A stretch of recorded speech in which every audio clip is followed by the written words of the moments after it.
Well, on today's video, we want to give you a few tips when it comes to committing to work camping jobs and the time in between those locations. So stick around and we'll get right to it.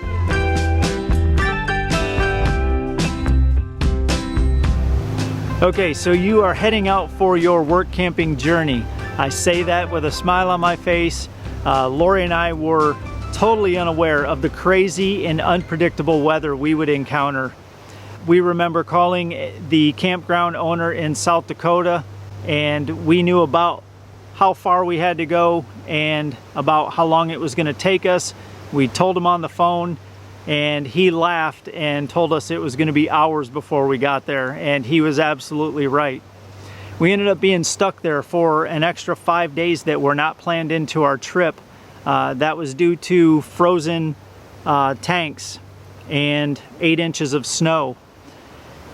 I ended up making several trips to a local hardware in a local town to purchase tank heating pads, and I installed those under our rig after many attempts to thaw the ice out by wrapping the outside of our underbelly with cardboard and putting electric heaters under the rig.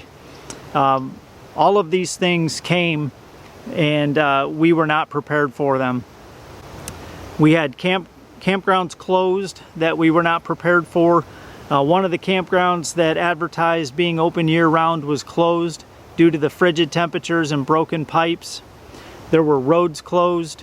Our initial trip was going to take us through Wyoming and up through Yellowstone into Montana. We did not realize that the entrances to Yellowstone were closed.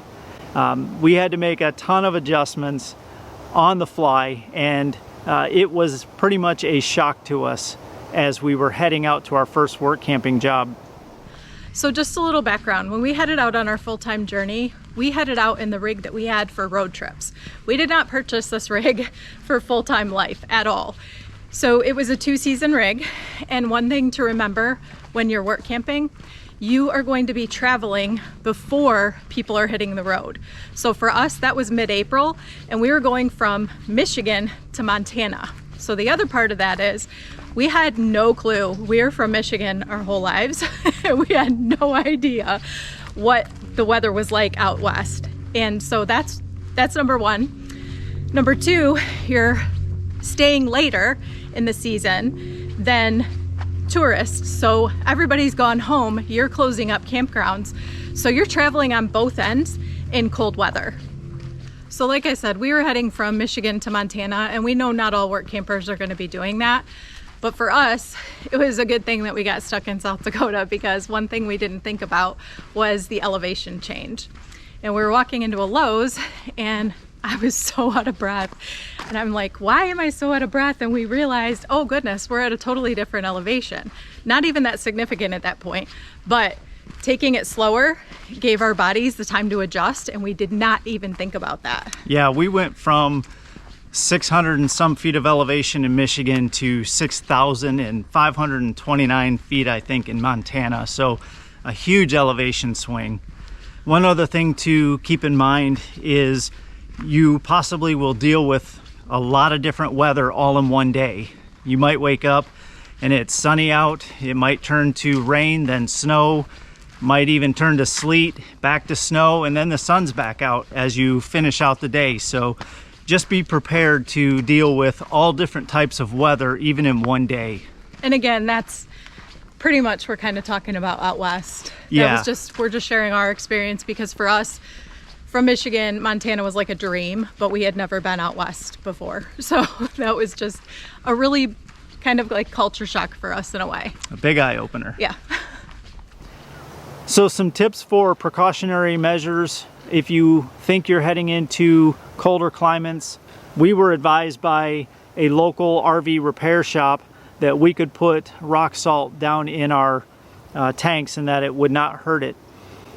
We did that, and it was a awesome tip.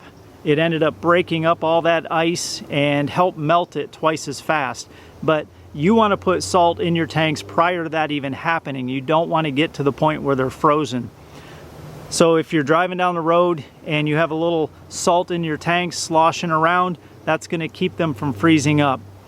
Another tip you can do is use electric heaters in the different areas of your rig that you might be in versus running through propane by running your furnace and heating the entire rig. Those are just a few tips for you as you're heading out for your work camping journey.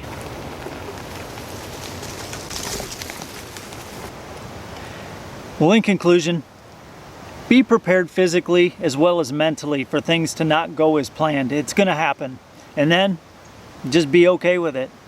Just enjoy every day as a gift from God. If you find videos like this helpful, we truly do appreciate it if you give us a thumbs up. We also would love for you to subscribe to our channel and hit that bell notification for more videos like this. You can also find us on Instagram and Facebook as well. Now, we love to hear from you, so please drop us a comment below. Let us know where you're heading, maybe when you're planning on leaving. We love interacting, and if you have any questions, feel free to drop those in the comments below too. We will answer every question. Now get out there and wander!